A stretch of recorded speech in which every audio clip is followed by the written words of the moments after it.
सध्या आपण पाहतोय अमरावती जिल्हा स्त्री रुग्णालयाच्या नव्या इमारतीतल्या नवजात शिशु अतिदक्षता विभागात म्हणजे SNC वॉर्डात पहाटे आग लागल्यानं खळबळ उडालेली होती। या सगळ्याची पाहणी करण्यासाठी सध्या आबिटकर गेल्याचं पाहायला मिळते आणि रुग्णालयात आग लागली, 3 बाळांचा मृत्यू झाला आणि त्यामुळे जिल्हा स्त्री रुग्णालयात त्यांनी पाहणी केलेली आहे। तिथे ते पोहोचतायत, अधिकाऱ्यांशी त्यांनी बातचीत केलेली आहे आणि ते सध्या सगळ्या परिस्थितीची पाहणी करत असल्याचं आपल्याला पाहायला मिळते। आरोग्यमंत्री प्रकाश आबिटकर हे रुग्णालयात पोहोचलेले आहेत।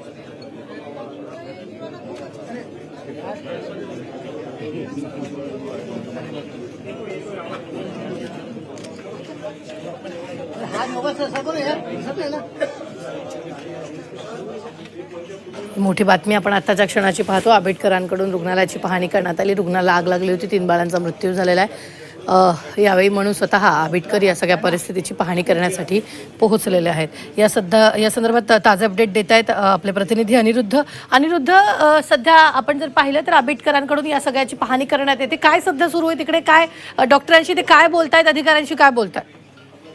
नक्कीच आता जर पाहिलं तर 3 बालकांच्या मृत्यू प्रकरणी आता प्रकाश आबिटकर हे स्वतः अमरावतीमध्ये दाखल झालेले आहेत आणि ज्या ठिकाणी या स्फोट झाला होता त्यांनी आबिटकर डॉक्टरांकडून संपूर्ण परिस्थितीची विचारपूस जी आहे ते करत आहेत। या ठिकाणी पोलिसांचा मोठा बंदोबस्त जो आहे तो तैनात करण्यात हे आक्रमक झाले होते। त्यांनी घोषणाबाजी सुद्धा केली होती, त्यामुळे मोठ्या प्रमाणात इथे पोलीस बंदोबस्त लावलेला आहे आणि कडेकोट पोलीस बंदोबस्तात प्रकाश आबिटकर जे आहेत ते या ठिकाणी पाहणी करताना आपल्याला इथं पाहायला मिळतात। प्रकाश आबिटकर यांच्यासोबत अमरावतीचे जिल्हा शल्य चिकित्सक डॉक्टर विनोद पवार त्यासोबत सर्व या ठिकाणी दाखल झालेली आहे आणि घटनेची प्रत्येक छोट्यातली छोटी घडामोड ही आबिटकर यांना आरोग्य विभागाची टीम सध्या समजावून सांगताना आपल्याला इथे पाहायला मिळतात। सध्या जर पाहिलं तर सध्या या संपूर्ण वॉर्डमध्ये मोठ्या प्रमाणात पाणी आणि धूळ जो आहे तो आगीचा हा आहे। याही परिस्थितीमध्ये जर पाहिलं तर इथे आबिटकर ह्या संपूर्ण परिस्थितीचा जो आहे तो आढावा घेत आहे।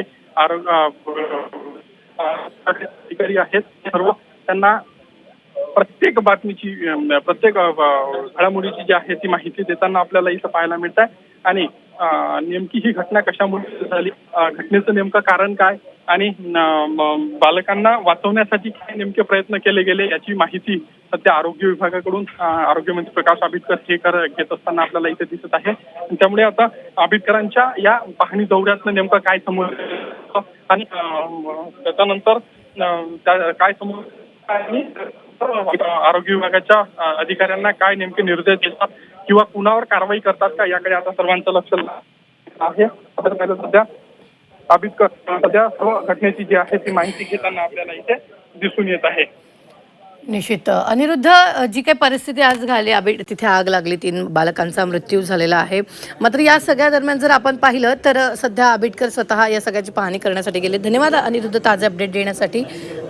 आबिटकरांकडून रुग्णालयाची पाहणी करण्यात आली, या सगळ्या परिस्थितीची माहिती आबिटकर घेत आहेत।